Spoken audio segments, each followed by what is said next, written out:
ಅವರಿಂದ ಒಂದು ಸಂಸ್ಥೆ ಸ್ಥಾಪನೆಯಾಗ್ತದೆ, ಅವರಿಂದ ಮುಂದೆ ಒಂದು ಸ್ವರ್ಗ ಸ್ಥಾಪನೆಯಾಗ್ತದೆ. ಬಹಳಷ್ಟು ಸುಖ ಶಾಂತಿಯಿಂದ ತುಂಬಿದಂತಹ ಸ್ವರ್ಗ, ದೇವತೆಗಳ ರಾಜ್ಯ ಸ್ಥಾಪನೆಯಾಗ್ತದೆ. ಅವರು ಮನೆ ಮನೆಗಳಿಗೆ ಪಾಂಪ್ಲೆಟ್ ಅನ್ನು ಕೂಡ ಹಂಚುತ್ತಾರೆ ಅಂತ ಹೇಳಿಕೊಂಡು ಮತ್ತೆ ಎರಡನೇ ಭವಿಷ್ಯ ಇತ್ತಂತೆ. ಈಗ ಅದೇ ಭವಿಷ್ಯ ಈಗ ನಡೀತಾ ಇದೆ. ಕಲಿಯುಗದ ಕೊನೆಯ ಕ್ಷಣದಲ್ಲಿ ಪರಮಾತ್ಮನು ಬಂದಿದ್ದಾರೆ. ಪರಮಾತ್ಮನು ಬಂದು ಅವರೇ ಈ ಒಂದು ಸಂಸ್ಥೆಯನ್ನು ಸ್ಥಾಪನೆ ಮಾಡಿ ಅದರ ಮುಖಾಂತರ ನಮಗೆ ದೇವ ಜೀವ ಜಗತ್ತಿನ ಜ್ಞಾನವನ್ನ ಅಥವಾ ಆದಿ ಮಧ್ಯ ಅಂತ್ಯದ ರಹಸ್ಯವನ್ನ ತಿಳಿಸಿಕೊಟ್ಟು ಆತ್ಮ ಜ್ಞಾನವನ್ನು ಕೊಟ್ಟು ನಮಗೆ ಆತ್ಮಕ್ಕೆ ಶಕ್ತಿ ತುಂಬಿಸ್ತಾ ಇದ್ದಾರೆ.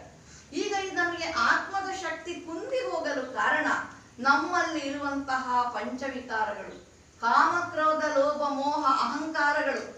ಇದು ಇದ್ದ ಕಾರಣ ಆತ್ಮನು ಶಕ್ತಿಹೀನನಾಗಿದ್ದಾನೆ.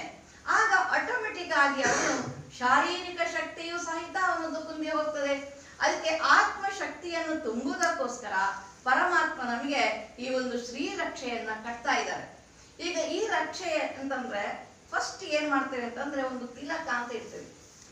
ಯಾಕೆ ತಿಲಕ ಇಡ್ತೇವೆ ಅಂತಂದ್ರೆ ಈ ಒಂದು 6 ಅಡಿ ಉದ್ದದ ಈ ಶರೀರವು ನಾನಲ್ಲ.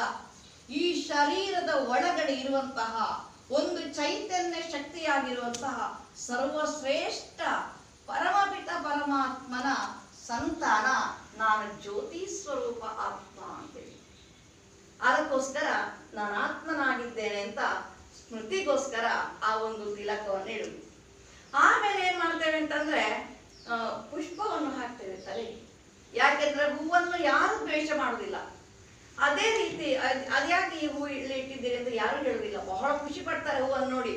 ಅದೇ ರೀತಿ ನಮ್ಮ ಜೀವನವು ಸಹ ಈಶ್ವರನು ಹೇಳಿದಂತೆ ನಡೆದು ನಾವು ನಮ್ಮ ಜೀವನವನ್ನು ಶ್ರೇಷ್ಠ ಮಾಡಿಕೊಂಡು ನಮ್ಮ ಜೀವನ ಎಲ್ಲರಿಗೂ ಪ್ರಿಯ ಆಗ್ಲಿ ಅಂತ ಹೇಳಿಕೊಂಡು ಪುಷ್ಪವನ್ನು ಹಾಕುವುದು. ಆಮೇಲೆ ಪನ್ನೀರ್ ಹಾಕ್ತೇವೆ. ಯಾಕೆ ಅಂತಂದ್ರೆ ಯಾವ ರೀತಿ ಗಂಗಾ ನದಿಯಲ್ಲಿ ಸ್ನಾನ ಮಾಡಿದ್ರೆ ಪಾವನ ಆಗ್ತದೆ ಅಂತ ಹೇಳ್ತಾರೆ, ಅದರಿಂದ ಹೇಗೆ ಪಾವನ ಆಗ್ಲಿಕ್ಕೆ ಸಾಧ್ಯ?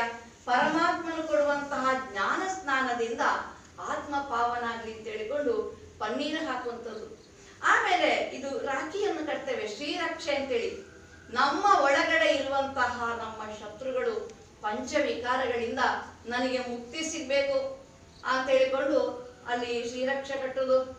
ಆಮೇಲೆ ಆ ರಾಖಿಯನ್ನು ಕಟ್ಟಿದ ನಂತರ ಸಹೋದರಿಗೆ ಒಂದು ಉಡುಗೊರೆ ಕೊಡುವಂತಹದೊಂದು ಪದ್ಧತಿ ಇದೆ.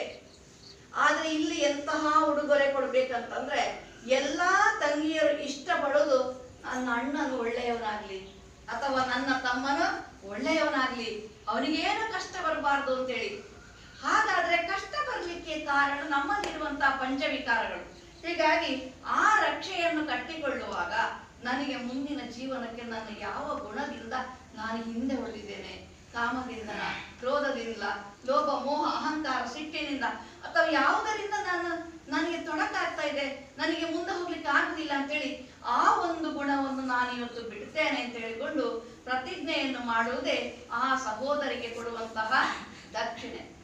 ಆಮೇಲೆ ಅವರಿಗೆ ಸ್ವೀಟ್ ಕೊಡಲಾಗ್ತದೆ. ಯಾಕೆ ಅಂತಂದ್ರೆ ಸ್ವೀಟ್ ಬಹಳ ಮಧುರವಾಗಿದೆ. ಅದೇ ರೀತಿ ನಮ್ಮ ಜೀವನವು ಸಹ ಅತಿ ಮಧುರವಾಗ್ಲಿ ಎನ್ನುವಂತ ಒಂದು ಸ್ಮೃತಿಗೋಸ್ಕರ ಆ ಒಂದು ಸ್ವೀಟ್ ಅನ್ನು ಕೂಡ ಕೊಡಲಾಗ್ತದೆ. ಹೀಗಾಗಿ ಈ ಒಂದು ರಕ್ಷಾ ಬಂಧನದ ವಿಷಯವಾಗಿ ನಾನು ಹೇಳಿದೆನಲ್ಲ, ಮೌಂಟ್ ಆಬು ರಾಜಸ್ಥಾನ ಅಂತಂದ್ರೆ ಸಾಕ್ಷಾತ್ ಇದನ್ನು ತೆಗಿಬಹುದೇ, ಪ್ಯಾನ್ ಹಾಕಬಹುದೇ, ಸಾಕ್ಷಾತ್ ಪರಮಪಿತ ಪರಮಾತ್ಮನು ಸ್ಥಾಪನೆ ಮಾಡಿರುವಂತಹ ಸಂಸ್ಥೆ, ಈ ಪರಮಾತ್ಮನಿಂದಲೇ ನಡೆಸಲ್ಪಡುತ್ತಿರುವಂತಹ ಸಂಸ್ಥೆ, ಈ ಪರಮಾತ್ಮನೇ ಸದ್ಗುರುವಾಗಿ ಜ್ಞಾನವನ್ನು ಕೊಡುವಂತಹ ಸಂಸ್ಥೆಯಿಂದ ನಮ್ಮ ಹೆಡ್ ಆಫೀಸ್ ಆಗಿದೆ ಮೌಂಟ್ ಆಬು.